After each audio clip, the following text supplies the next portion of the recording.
Boa noite a todos. Hoje nós vamos começar aqui um tema pais e filhos, né? Que é a Ronaldo foi inspirado aqui para falarmos, e sempre que existe uma inspiração assim, existe sempre uma lição por trás, existem experiências que vão chegando.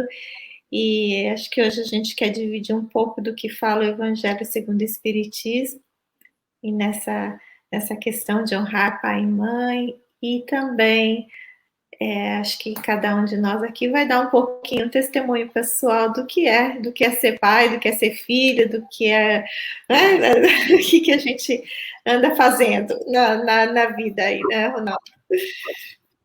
Exatamente, eu acho que é bem propício do momento que nós estamos vivendo, essa pandemia, ela nos convida, ela nos sugere a temas como esse.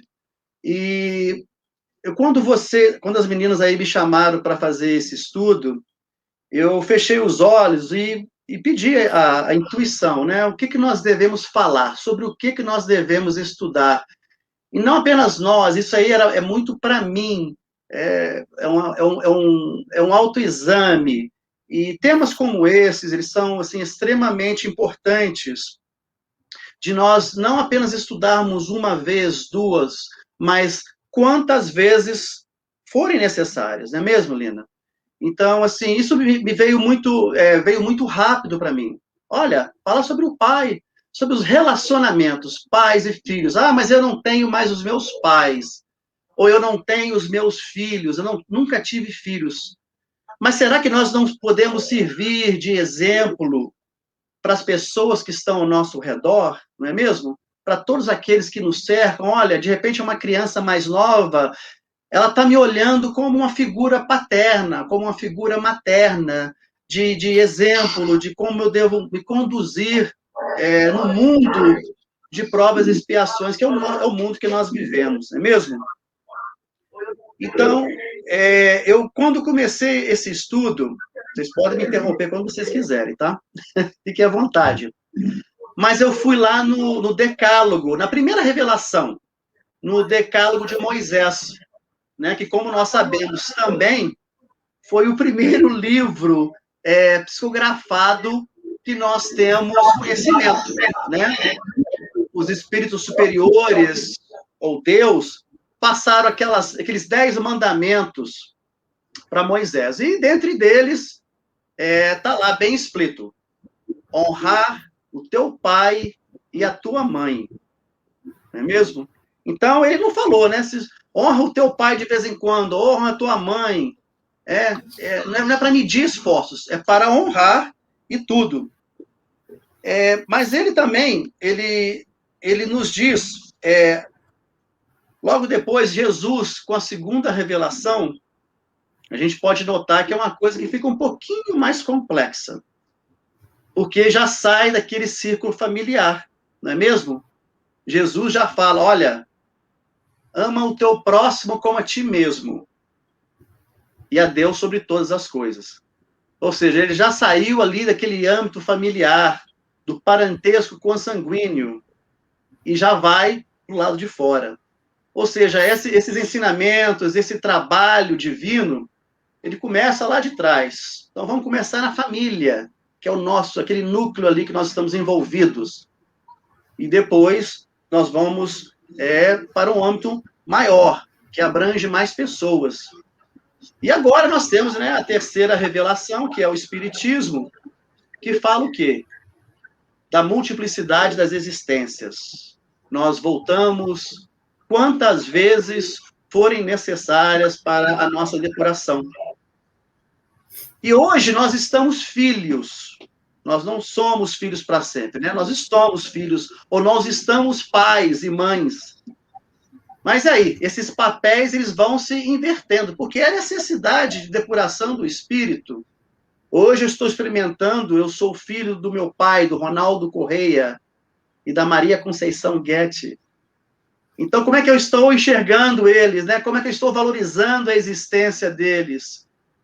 Mas amanhã esse papel vai se inverter, provavelmente. Viremos como irmãos, viremos como grandes amigos. Mas e aí, como é que está sendo a experiência de vocês nesse âmbito aí? Eu acho que isso já nos leva a encaixar aí a família universal, né? Que, na realidade, somos todos filhos do Pai, somos todos irmãos. Por isso que Jesus já deixou a máxima, amai ao próximo. Ou seja, a finalidade é amar. Mas eu acho que essa ideia da família é genial, porque Deus é genial, né?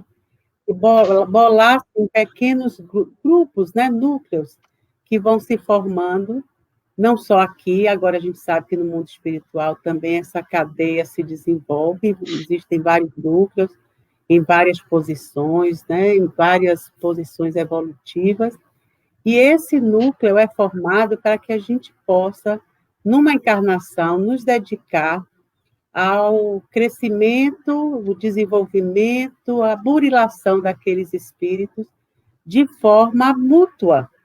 Não é só o pai que dá ao filho, o filho dá ao pai. Porque, na realidade, como o Ronaldo disse, vai haver essa troca, né? Então, os núcleos familiares, eles estão super na moda. Muita gente pensa que casar não está na moda, né? Mas não é casar como antigamente, né? Nós presenciávamos as sociedades mais antigas, onde os pais escolhiam os maridos das filhas, né? Os filhos já eram todos programados para cada um, quem vai ser padre, quem vai casar, quem vai tomar conta da mãe, quem vai... Então, tinha era patriarcal o sistema, então, era o homem que mandava. Hoje, a gente já sabe que a sociedade é mais aberta, os casamentos são mais abertos, mas o casamento ainda é imprescindível para que haja o desenvolvimento do espírito.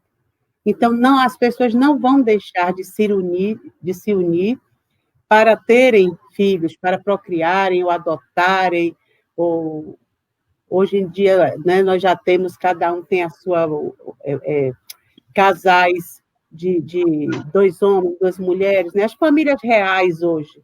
Hoje, quem quiser fugir disso só vai estar fugindo mesmo, mas é uma realidade divina que veio justamente para que as crianças possam renascer, ou seja, que os espíritos possam renascer e continuarem o seu desenvolvimento, né? Então, há o controle da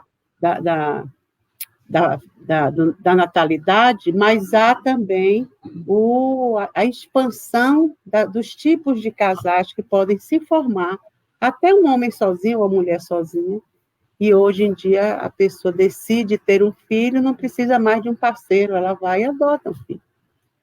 Isso tudo é para abrir mesmo, para poderem os espíritos retornarem numa quantidade maior, já que as famílias hoje são menores.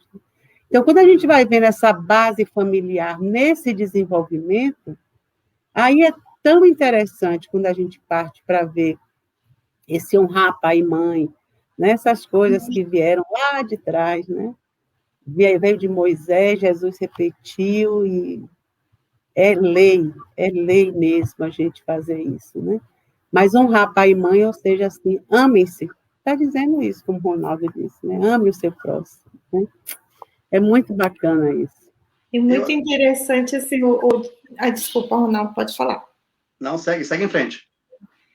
Não, nessa ferramenta da família como uma forma de união, de você colocar pessoas, espíritos, às vezes desafetos, né, às vezes que tiveram problemas em vidas anteriores, e você colocar por um período, forçar um período em que o espírito precisa dividir ali o mesmo teto, as mesmas, né, a mesma geladeira, o mesmo guarda-roupa, muitas vezes. Isso é um exercício fantástico para a gente começar a entender como é que funciona a reparação dos relacionamentos. Como é bonito, porque é baseado no amor, não é baseado na punição, nem baseado no conflito. Né? O conflito existe porque nós escolhemos manter as nossas coisas, as nossas, né? mas o formato em si é genial, de como você, por alguns anos, passa junto ali com um outro espírito que, aos pouquinhos, você, dia a dia, porque é no dia a dia que a gente vai se conquistando, né? A gente fala lá, comer 1 quilo de sal junto, realmente, leva anos para a gente criar essa intimidade, esse relacionamento, até a gente chegar ali no ponto de amar realmente, e isso que eu acho que é bonito quando a gente nasce pequenininho, numa nova oportunidade, sem memória, sem, né, na fase que a gente está, acho que seria muito difícil a gente ter as memórias anteriores.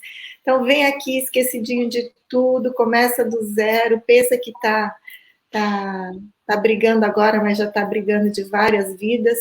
E aos pouquinhos a gente vai aprendendo, os pais vão colocando a gente numa linha de moral, de ensinamento, para que a gente consiga conviver junto, se relacionar um pouquinho melhor. E assim vamos, como você falou, né, Ronaldo? Cada encarnação numa posição, e uns dias pais, outros dias filhos, mas acho que é nisso que a gente vai aprendendo realmente a valorizar, porque honrar não é só... chega um momento em que a gente aprende o quanto é valoroso esse momento junto, essa encarnação junta, né? Meu pai faleceu quando eu tinha 23 anos. Então, pensando assim, por mais... foi muito pouco tempo, né? Mesmo que ele tivesse vivido até hoje, ainda assim teria sido muito pouco tempo. Então, o que é dado para a gente de condições para firmarmos esse relacionamento de amor, que eu acho que é genial, como a família funciona. A Joseli escreveu aí, ó, espíritos antipáticos ou estranhos vêm com o objetivo de servir de prova, né? Porque, como Lina disse, não vem todo mundo bonitinho, combina lá no espiritual, ai, vamos todos juntos, vai ser tão bom, a gente vai passar as férias lá na Bahia. Não é bem assim. Eu acho que a família que nós poderíamos identificar como 100% harmônica, ela não existe. Especialmente nesse mundo que nós vivemos, né? Se nós estamos vindo aqui, né? Quantas vezes já viemos, estamos aqui e quantas vezes retornaremos com aqueles espíritos que são simpáticos a nós e, como a nossa querida aqui colocou, os espíritos antipáticos, ou aquele que nós tivemos problemas lá atrás, né? Não necessariamente que tenhamos matado, assassinado, mas que temos dívidas para conosco, carregamos isso. Então, nós precisamos saldar essas dívidas. E a reencarnação, nós podemos classificar como uma grande, uma imensa prova de amor do Criador para conosco. O esquecimento, mais ainda. Olha, Ronaldo, olha, Marisa, olha, Lina. Eu vou te dar o esquecimento dessa vez. Você vai lidar com essa pessoa enjoadinha aí, você não vai saber aquilo que você fez. Mas olha, como você disse aí, vocês vão ter que desfrutar a mesma geladeira. Vocês vão ter que dormir, às vezes, no mesmo quarto, tolerar o ronco e outras coisas mais. E assim vão se passando os tempos. Aquela animalidade, aquele desgosto que nós tínhamos lá atrás, vai se superando. Olha, eu estou suportando. Mas também, às vezes, existem aquelas existências que são difíceis realmente. São os pais que não conseguem conviver com os filhos, são aqueles filhos que olham para os pais e falam, nossa, o que eu fiz para nascer essa família? Olha, meu querido, minha querida, ainda bem que Deus te deu esquecimento, porque senão você não aguentaria. Então agradeça e continue a sua jornada. Mas acho que o nosso grande objetivo aqui nós fazemos a seguinte pergunta: como estamos exercendo a nossa conduta de pais e filhos? Olha, se de repente, se você tem um pai ou uma mãe que lá atrás, na sua juventude, foram difíceis para você, e você guardou certas mágoas, certos ressentimentos, são às vezes palavras que foram proferidas e que estão na sua memória, que te marcaram profundamente. Será que nós conseguimos enxergar esses pais hoje, 30 anos depois, 40 anos depois? Porque a idade é uma coisa maravilhosa. Eu faço coisas hoje que eu não fazia antigamente, né? Muitas dessas coisas eu acho que são melhores, né? Graças ao espiritismo. Mas será que eu estou sendo assim um pouco mais benevolente para com os meus pais? Olha, com o espiritismo eu consigo enxergar que de repente essa aí foi uma encarnação para o meu pai ou para minha mãe que não tiveram tanto sucesso, mas estão aprendendo junto comigo. Todos nós, isso aqui é um conjunto de aprendizado para todos nós. Todos nós estamos aprendendo. Essa água maravilhosa dessa fonte que todos nós estamos bebendo. Não é? Essa água da aprendizagem, da vida eterna. Não é mesmo? Ronaldo, você ia falar mais? É que eu não falo muito, você sabe, né? Nem eu. Mas eu acho esse planejamento reencarnatório de uma beleza. Tudo que é divino é muito bonito, né? A gente fica assim, extasiado de ver a organização. Porque você veja só, unir como a gente viu aí, né? Espíritos simpáticos, antipáticos, afetos, desafetos, não importa. Mas a finalidade da família é o apoio mútuo, né? É promover o crescimento de todos, né? E todos se amarem. Então, quando diz que vem esses, né, vem aqueles assim que no passado, aquela turminha boa, assim, mesmo assim, por mais que aquele planejamento não dê totalmente certo, eu acho que nunca é perdido de todo. Né? Eu acho que quando perde todo é quando, por exemplo, aquela mãe não pode ter a criança, não quer ter, decide não ter e não dá a ninguém, não deixa, às vezes, a gravidez ir a termo e dá alguém em adoção, bota na porta da igreja, faz qualquer coisa, mas deixa aquele ser, de alguma forma, ter alguma chance, né? Porque não deve ser muito fácil, hoje em dia, esse processo reencarnatório, como era antigamente, que as famílias tinham 11 filhos, 15, 20, imagine, vinha de... Né? Agora não, agora deve ficar uma fila assim, não, sou eu, não, dependendo do estado, né? Então, quando a gente vê essa abertura toda de famílias podendo, né, ter seus filhos e, às vezes, por algum motivo, não se agregarem de forma nenhuma, e às vezes desiste no meio da encarnação, né? Cada um vai para seu lado, né? Então, às vezes, vem aqui para os Estados Unidos, pega os retratinhos, né, do pai, da mãe, né, Ronaldo? Te bota na geladeira, mas hoje pode ligar mais, porque tem o WhatsApp, mas no meu tempo, Ave Maria, né? Nós chegamos a pagar o mesmo valor do aluguel em telefone, que naquele tempo não tinha nada tinha que ser a telefônica daqui mesmo. Então, os primeiros anos eram terríveis, eu via as pessoas assim, algumas pessoas ficavam devastadas, porque estavam longe da família. Outras me diziam assim, graças a Deus que eu estou longe daquele povo, e não vou ligar, gastar meu dinheiro ligando, de jeito nenhum. Né? Eu via os dois, então, quando você está longe, é que você vê assim, como os espíritos são distantes uns dos outros, e como você vê gente muito apegada, né? Então, isso é bom, mas às vezes, Ronaldo, tem famílias que, quando se congregam com seus filhos e formam suas famílias, às vezes o objetivo daquela família é só para a vida material, só se reverte para a vida material. Então, você quer filhos de sucesso, você quer que ganhem muito dinheiro, você quer que prosperem, essa é a sua visão. Então, se vier algum espírito ali que não esteja naquela linha de crescimento material, então, normalmente, aquele filho sofre a rechaça, a repulsa familiar. Então, o pai, você não dá para nada, você não sabe fazer nada. Ele, não, mas eu quero plantar coquinho, ou então eu vou para a América, eu quero ser garçom, eu quero estudar inglês. Sabe, faz qualquer coisa, mas se a visão também dos pais for nesse sentido, não é jogada fora, porque tudo faz parte do desenvolvimento dos espíritos. É tão interessante. Ninguém está por acaso em lar nenhum. Você não pode dizer, eu caí naquela família de paraquedas. De jeito nenhum. Às vezes implorou uma vaguinha no trem, no trem que vinha para o lado de cá.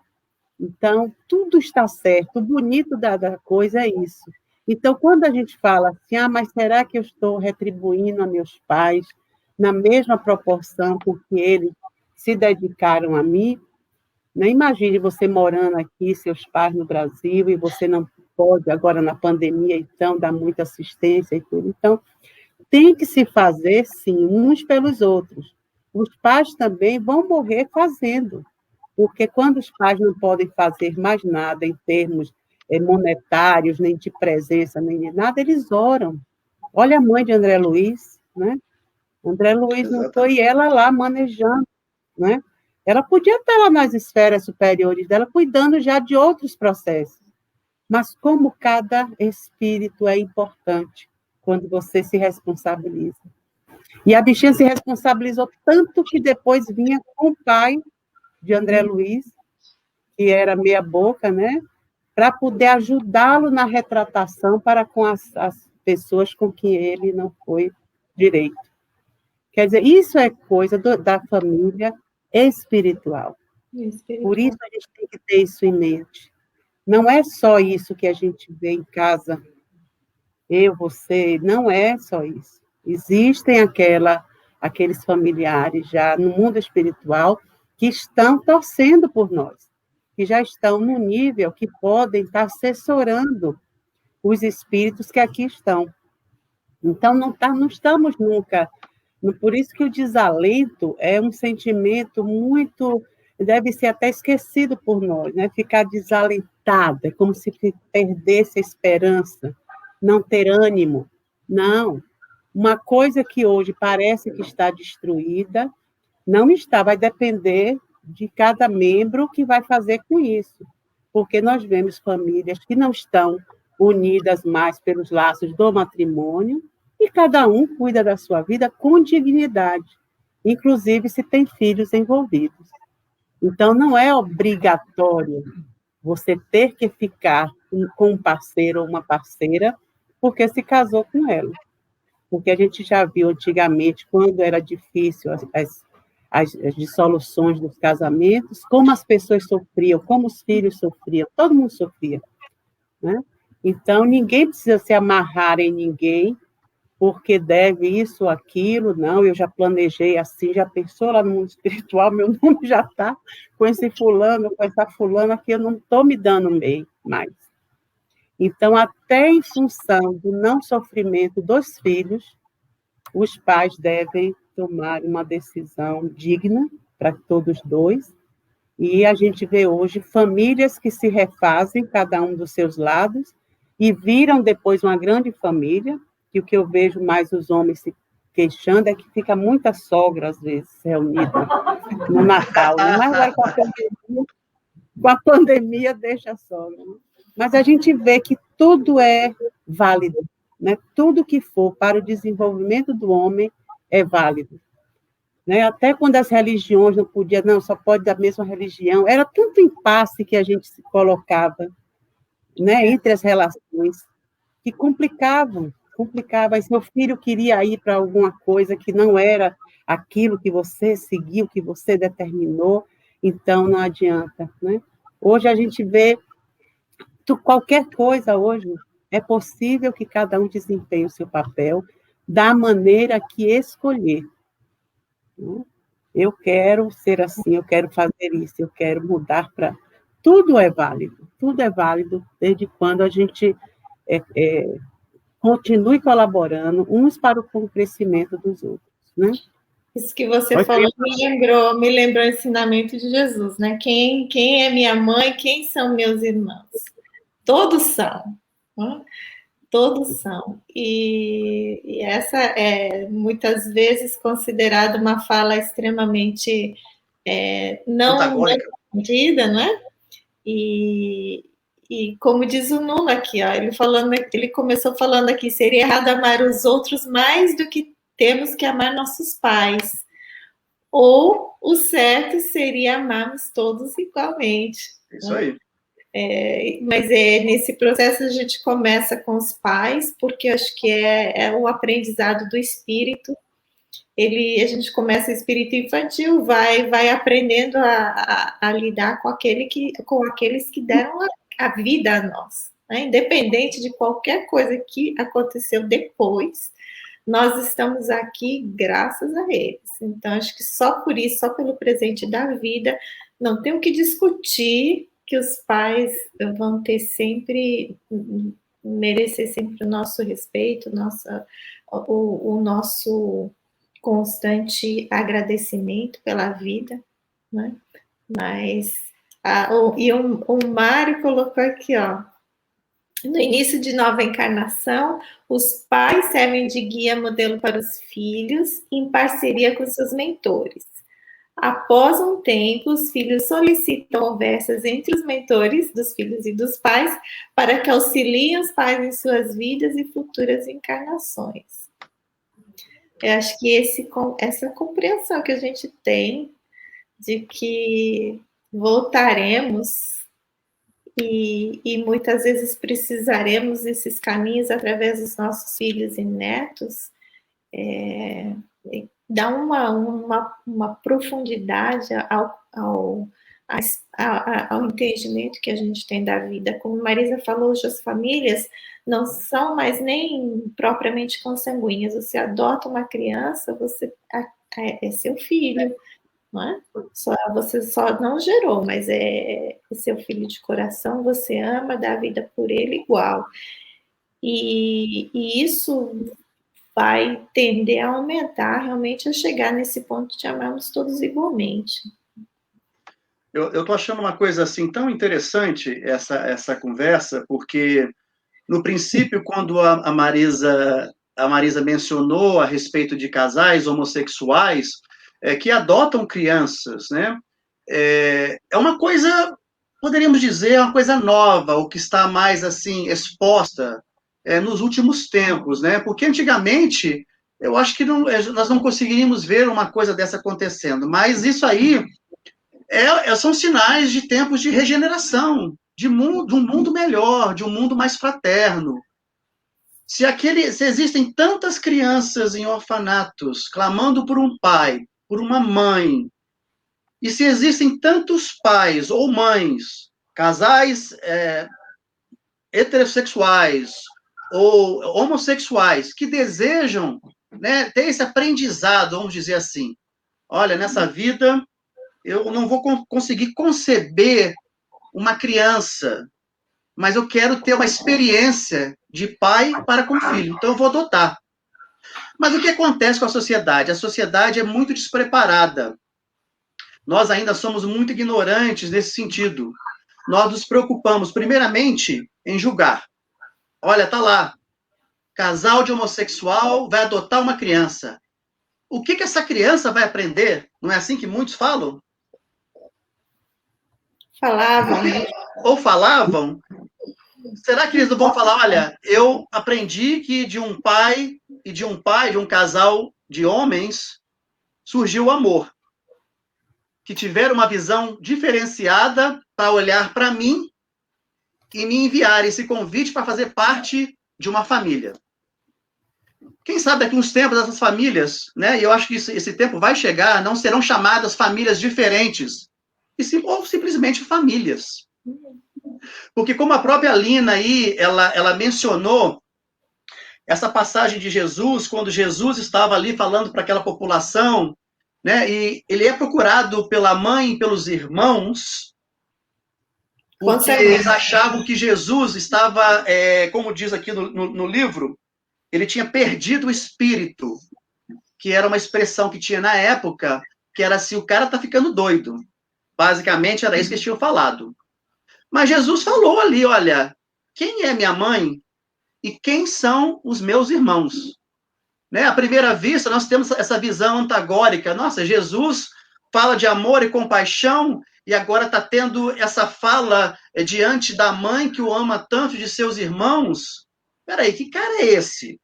Na verdade, nós temos que sempre voltar para esses ensinos de Jesus, porque eles são muito mais profundos do que nós podemos imaginar.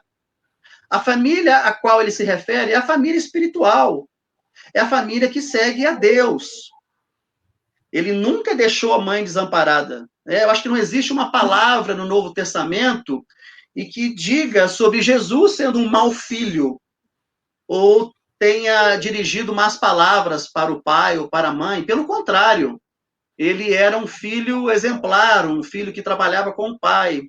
Então, essa passagem de Jesus, aliás, não só essa passagem, que ele se dirige à família espiritual, mas também no momento ali crucial, no momento da crucificação, que ele olha para João, né? João perto de Maria de Magdala, perto de Maria e de mais algumas outras pessoas que estavam ali. Ele fala, ele confia a João a sua própria mãe. Maria, eis aí o teu filho. Ou seja, ele confiou, olha, nós somos todos parte de uma imensa família. E como a Marisa havia mencionado antes, esses acertos que nós temos que fazer na família, eles se dão aqui nesse campo de batalha que nós nos encontramos. Eu me refiro a um campo de batalha porque é aqui que nós temos que fazer os acertos. É a batalha que nós travamos para conosco mesmo, não é mesmo? E essa família universal, essa família espiritual, que muitas das vezes nós aqui, nós não nos damos conta dos que estão do outro lado. E esse nosso amigo aí, que postou, fez essa postagem aí, tão feliz, dos relacionamentos entre mentores espirituais, não nos interferindo, mas nos intuindo para que nós possamos nos ajustar da melhor maneira possível. Eu estou me recordando agora de uma passagem muito interessante que foi de São Francisco de Assis. São Francisco de Assis, como nós sabemos, né, teve lá sua juventude bem tumultuada, foi para a guerra, né, toda aquela coisa que ele fazia, até que no dia ele ouviu o chamado do pai, para que erguesse a igreja. E o próprio pai, o pai da terra dele, cobrando tudo aquilo. Olha, você fez aquilo, você pediu isso, eu te dei. Você pediu aquilo, eu também te dei. E agora? Então, ele é levado ali em praça pública, né, para fazer aquele julgamento do mau filho que todos consideravam que ele fosse. E dali, ele reconheceu tudo aquilo realmente que ele tinha feito. Olha, realmente eu fui um mau filho. Mas daqui por diante eu vou ser diferente. Eu vou seguir a Deus. Eu vou seguir o meu Pai Celestial. Nós podemos notar aqui que Francisco de Assis, ele não renegou ao pai da terra dele. Pelo contrário, olha, quem está numa má posição aqui sou eu, como Francisco. Você foi um bom pai, eu não consegui enxergar.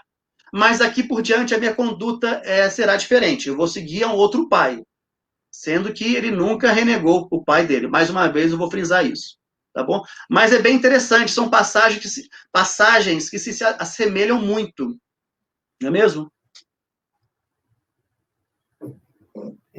Eu acho que essa lição que ele passou quando ele diz quem é minha mãe, quem são meus irmãos, e aí aponta para as pessoas que estavam lá e diz, são todos esses que fazem a vontade do meu pai. Eu acho que aí já é a lição olha, só não existe esse núcleo familiar, né? Existe o núcleo maior, que é a família espiritual, e existe a família universal.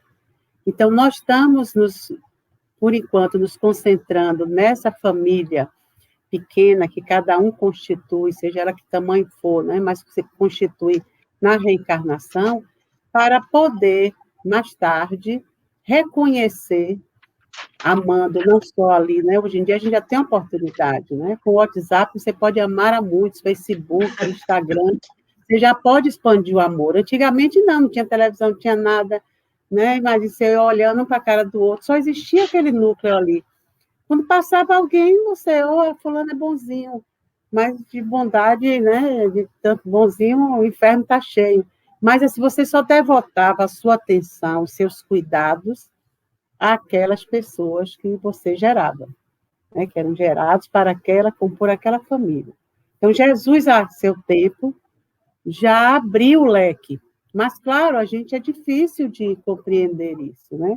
Então, hoje, quando existe essa diversificação das famílias, né, que a gente chama de família real, não são mais famílias tradicionais, são famílias reais, famílias de verdade, que já se impõem, porque a homoafetividade já existe desde sempre, desde que o mundo é mundo.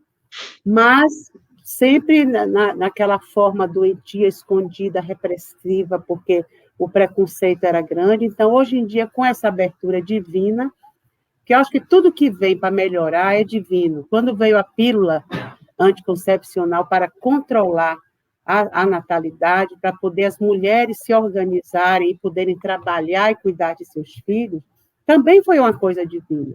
Mas a igreja era contra, não pode pedir, tem que nascer 20 filhos, aí a pessoa não aguenta, não pode trabalhar, as crianças ficam com fome. Então, quando vem qualquer tipo de controle, é para que possa se voltar a atenção para alguma coisa nova que está se abrindo e que pode melhorar o nosso desenvolvimento. Sempre é assim, mas claro que tudo que é novo, a gente, né? Olha, a pandemia veio, bateu assim de frente, até agora não se acostumou, né? Lá no Brasil estava tudo controlado, já voltou a morrer bastante gente, porque o pessoal pulou muito carnaval, mesmo carnaval não existindo esse ano. Mas é aquela coisa. Até na Bahia, menino, estava tudo tranquilo, já está tudo violento. Então, quando a gente vem e se encontra nesse papel de poder formar núcleos, né? A gente vê aqui, a gente tem um núcleo aqui no centro também, a gente chama o Centro Espírita de Família, né? Então, a gente já saiu do lar e já veio para o centro. Aí, quando a gente vem para o centro, ou vai para a igreja, ou para qualquer núcleo religioso que fale de Jesus, aí você termina gostando e aí você leva Jesus para casa. E aí já apresenta a seus filhos. Antigamente era imposto aos filhos, hoje você apresenta. E até o jovem, hoje, ele na hora diz, eu quero ir, eu não quero ir, eu gostaria de ir hoje, eu gostei dessa palestra, não gostei dessa. Quer dizer, a gente já vê as pessoas conversarem sobre Jesus e achar isso importante para melhorar a convivência, porque a gente veio aprender a conviver uns com os outros. E se na família for difícil a convivência, bote Jesus lá dentro que melhora. Nem que seja no início imposto, né? Não, vamos, senta aí, vai ouvir sim um pouquinho, vem cá, entendeu? Então, a gente vai educando as crianças também para uma forma que ela se reconheça espírito amanhã ou depois. Que a família, a gente sabe que hoje em dia, muito mais cedo, né, as crianças ficam mais independentes. Hoje tem muita tecnologia, está aí bem desenvolvida para cada um ter seu telefone, cada um ter sua vida pessoal mais rápido. E isso é bom, mas é um problema ao mesmo tempo, porque se você não mantiver o núcleo formado, rapidamente vai dispersar. Se antes os filhos, né, como no Brasil, ficavam em casa, se fossem solteiros ou se, mesmo que casassem, muitos iam morar com a família, né, com a mãe, com o pai, ou iam embora só depois de 40, 50 anos, é que ficavam independentes, né? Então, a prima lá me fez 40 anos, aí o pessoal vai morar em outro lugar, vai morar com uma amiga. Ela, menina, aqui eu não pago nada. Minha mãe faz questão de pagar. Meu pai já morreu, só tem ela, eu faço companhia a ela. Ela, não, eu quero que você vá viver sua vida. Ela queria que ela fosse, né? Mas ela está vivendo a vida dela, ela só não paga aluguel, né? Fica lá, que é mais confortável. Então, hoje em dia, as pessoas se distanciam muito rápido, por isso que o que a gente forma em casa tem que ser já. Nasceu, começou a falar ali, você já está trazendo informação, porque se aquele espírito começar a viver a mesma coisa que viveu na encarnação passada, né? Se as suas marcas forem muito fortes e não houver nada que marque agora, quando fizer 15, 16, 18, 20, é que começar o caldo a virar, às vezes não dá mais tempo, né? De segurar. Então, não tem aquelas coisas que são já feitas para dar certo. Elas vêm, tudo é para dar certo. Mas, às vezes, o contingente, cada pessoa é um universo, imagine, cada um é um ser milenar. Imagine, junta ali, e você tem a obrigação de catequizar aquele povo, né? Exatamente. Por isso que o pessoal só quer ter um filho, e olha lá, e fala, não, ele vai ter mais um, é tão bom encher a casa de menino. Né? Mas você sabe que isso aí é uma grande verdade, Marisa. Eu me lembro quando o nosso primeiro filho... Eu tive a notícia que a minha esposa estava esperando o nosso primeiro filho, eu tive um choque. E veio aquilo, né? Olha, vamos ser papais. Falei, meu Deus, vai acabar com tudo, né? Não vou poder fazer meus passeios, não vou poder viajar para a Europa, seja lá o que for. Até hoje não fui. Mas você teve três. Aí eu tive... Aí você vai se dar conta que realmente você tem que baixar a cabeça e aprender os ensinamentos divinos, porque aquilo ali é o que eu precisava. Porque foi uma bênção tão grande que eu não tive um, nem dois, mas eu tive 3 filhos. E hoje, eu queria, não queria ter mais filho, tem muito filho já. Aí você faz a bendita da vasectomia. Aí você faz a vasectomia e depois você se arrepende. Nossa, mas eu podia ter mais filhos. Porque é tão bom, é tão gostoso. Realmente é uma bênção divina. Então, mas uma coisa que tem me marcado durante esse exercício da paternidade, esse exercício marital, é a presença, como você estava mencionando aí, Marisa, do evangelho no lar. Porque eu acho que hoje os pais, de um modo geral, nós nos preocupamos, muitos pais se preocupam muito. Olha, eu vou falar sobre esportes. Nada contra esportes. Pelo contrário, a criança deve praticar esporte, isso é uma coisa saudável. Se apresenta filhos para tudo no mundo. As armas, vou levar meu filho para fazer viagens, vou fazer filho, mas se esquece de que o mais importante é a gente apresentar Jesus para eles. E desde pequeno, todos os 3 meninos que nós temos, nós fazíamos o evangelho. E como foi falado aqui anteriormente, sempre tinha olha, eu estou comendo biscoito. Então tá, traga o biscoito para o evangelho. Vai ser um biscoito abençoado. Você vai comer o biscoito durante o evangelho. Então era muito engraçado, porque eles foram convivendo com aquilo, e lógico que eles vão se acostumando, embora todos, cada um tenha uma reação diferente, que é uma coisa muito legal, é a individualidade do espírito. Hoje em dia, né, todos os 3 em faculdade, todas as quintas-feiras, nós nos reunimos. E é o dia que nós temos, a gente se reúne pela internet e nós realizamos o Evangelho no Lar. Então, é uma experiência maravilhosa, porque eles não esquecem dos ensinamentos que foram trazidos lá atrás. Falas que nós tivemos com eles quando eles eram bem pequenos. Então, esse que eu estou fazendo é um convite para todos os pais. Logicamente, eu não sou um pai totalmente responsável, estou tendo uma vivência paternal. Eu não sei tudo, mas uma coisa eu posso assegurar a vocês, que a apresentação de Jesus, do Evangelho, para com os filhos, ela foi maravilhosa, ela tem sido maravilhosa, porque isso está repercutindo na vivência deles.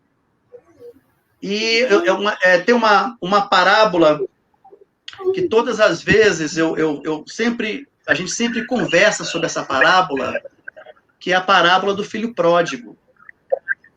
E eu noto que todas as vezes que nós falamos dessa parábola, eles param realmente para ouvir tudo aquilo que foi dito, tudo aquilo que foi exemplificado e falado por Jesus.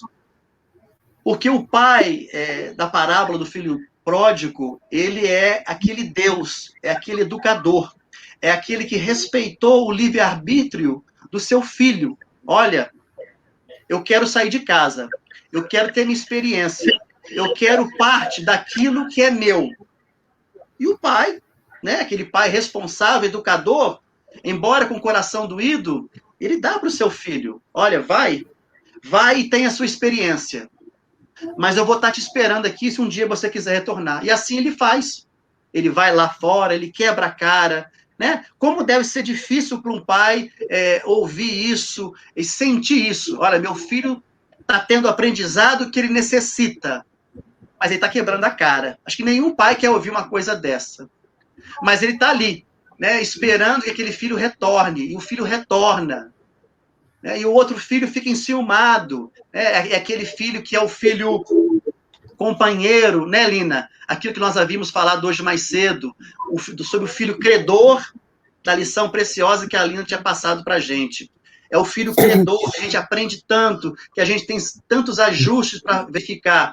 É aquele filho companheiro. E aquele filho companheiro da parábola do filho pródigo, ele se sente enciumado. Olha, eu que estou aqui o tempo todo com você. Eu que estou trabalhando, né, de sol a sol.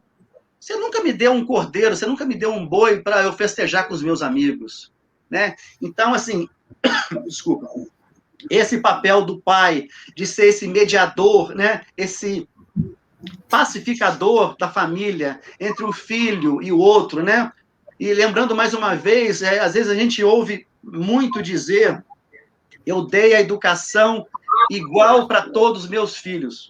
Ao meu entender como pai, isso é um erro.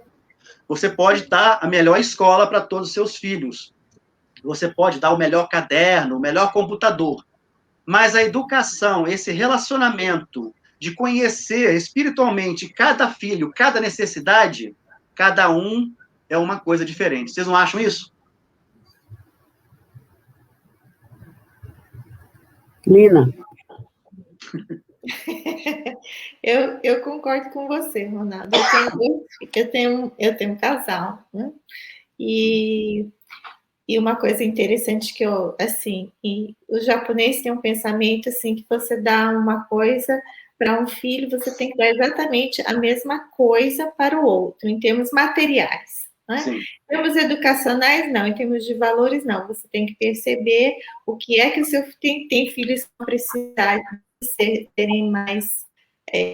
você vai ter que ser mais severo, vai precisar de uma atitude mais severa, mais controlada, e outros que vão precisar realmente serem, né, mais ter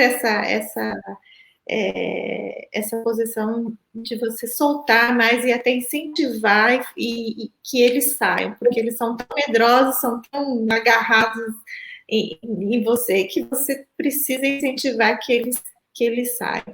E eu acho que isso é uma obrigação dos pais de manterem os olhos, né, naquele espírito, entendendo que aquele espírito já é milenar, já não ele tem uma carinha de bebê ali, está chorando, nesse momento você tem o dever de dar todos os cuidados necessários, mas também tem o dever de observar que espírito é esse,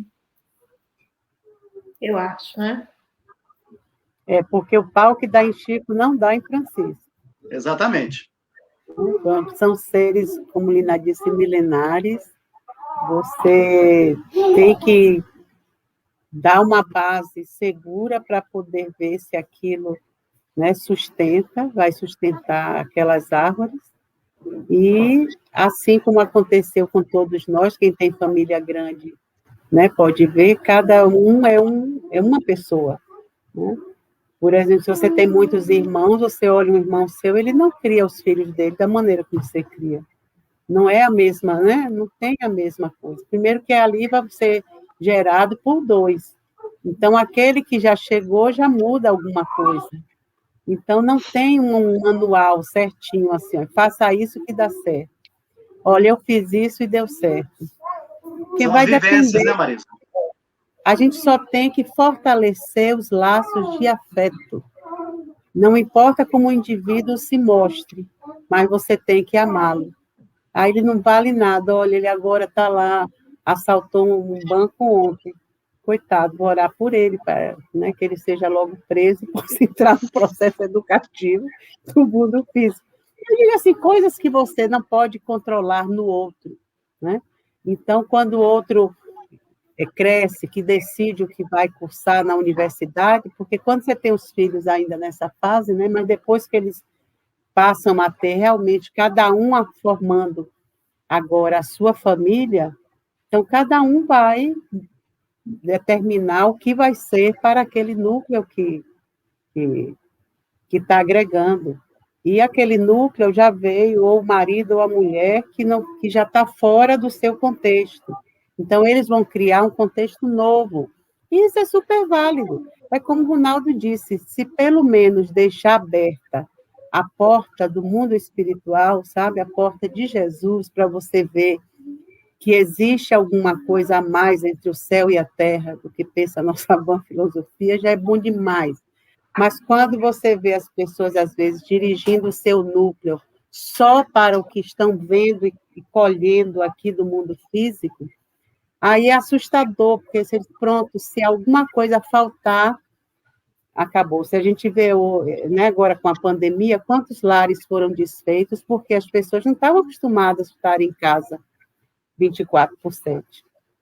E aí, tanto os filhos como os cônjuges tinham dificuldade, às vezes, de lidar com a situação. Então, se não tivesse muita vontade que dê certo, não é o amor ser grande ou pequeno, o amor entendeu? O amor, tanto que a família vai virar universal, você vai amar no futuro, né? A sua esposa, que você pensava que era apaixonado, do mesmo jeito que você ama o filho, do mesmo jeito que você ama o vizinho lá na frente. Então, os espíritos, quando estão naquele núcleo mais elevado, eles são extremamente parceiros. Parceiros de, olha, vamos voltar juntos para eu lhe apoiar nisso, ou eu vou ficar daqui apoiando. Então, não tem esse problema que a gente tem hoje de possuir as pessoas, né? Como Jesus disse, porque são laços de afeto, laços misteriosos que nos conduzem a Deus. Essa é a construção do amor que estamos fazendo.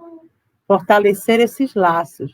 Não laços para amarrar mais uma pessoa em você, mas para você ser ponte para ela ser conduzida a alguma coisa que ela fique melhor, né? Então, esse sistema de ser ponte é extremamente enriquecedor se a gente começar a praticar isso agora. A gente passa a suportar mais a ideia da vida, do mundo, das perturbações, das pessoas poderem serem amadas por você, porque você é uma ponte para essas pessoas. Né? É legal isso. E um é para o outro em determinado momento. Quando você cai, tem o outro também que te ampara e te conduz. Então, isso é bom, isso vai terminando nos irmanando mais. Né? Eu acho que é essa convivência que a gente tem aqui no Centro Espírita que nos faz começar a ter esse pensamento, né? De elos, de forças que vão se unindo. Olha, ali apagou um pouquinho a luz, vamos pegar fulano e segurar mais fortezinho, né? Isso é tão gostoso. Então, essa prática, essa é a verdadeira vida que vamos ter ainda por muito tempo, agora no mundo de regeneração, nós vamos ter mais ainda, porque as famílias vão se tornar ainda mais núcleos de renovação, de crescimento, de desenvolvimento. Vai virar mesmo uma coisa muito melhor do que eu acho que foi até então, né? Sim. E sempre lembrando, né, que acho que não é o que a gente fala, é o exemplo que a gente dá, né? Porque o que a gente pode falar um monte, mas o exemplo arrasta. Então, é o que nós somos. Né? Essa constante busca interior de nos renovarmos e nos tornarmos melhores e de aí nos comportarmos melhor, é que vai ser o grande exemplo que as crianças vão ver, que os nossos filhos veem, independente do que a gente fale, eu acho. E eu só queria colocar aqui, o Mário colocou, os pais verdadeiros assemelham-se sempre ao Pai, o Criador, doando amor a todo tempo. Marcinha colocou aqui, pensamos em deixar filhos preparados financeiramente, mas também devemos pensar em deixar pessoas melhores, voltadas para o bem. Isso aí. Nono coloca que creio que a educação tem que ser igual para todos os filhos, porém cada um deles vem com seu próprio manual. Então que a gente lê isso todo dia. Graças a Deus, que pelo menos fica uma coisa mais independente. Sim. Mário coloca aqui, provamos e comprovamos o nosso amor nessa pandemia. Mário e Roseli estão lá, só juntinhos os dois. Tadeu colocou aqui ponte, muito lindo isso, realmente, que construamos pontes, que sejamos pontes. Né? E isso, estamos chegando no final aqui, eu queria deixar, assim, como minhas palavras finais, tem um vídeo do Ike Cardoso, né, de João Pessoa, ele tem um TED na internet que ele conta a história do livro que ele lançou, da história do pai dele que teve uma doença que era autodegenerativa e acabou, aos poucos, foi tirando todos os movimentos, foi tirando a capacidade dele falar, e ele conta todas as histórias das mensagens que o pai deixou enquanto eles escreviam. E ele conta no final desse vídeo que ele fala assim, nossa, tantas vezes eu fui tão mal educado com meus pais, e eles só sorriam, né, e me amavam. Então, acho que isso me lembrou muito a minha adolescência, a minha aborrecência, a minha fase de aborrecência, né? Que muitas vezes, sim, eu respondi, fui tão mal educada para os meus pais e sempre recebi amor de volta.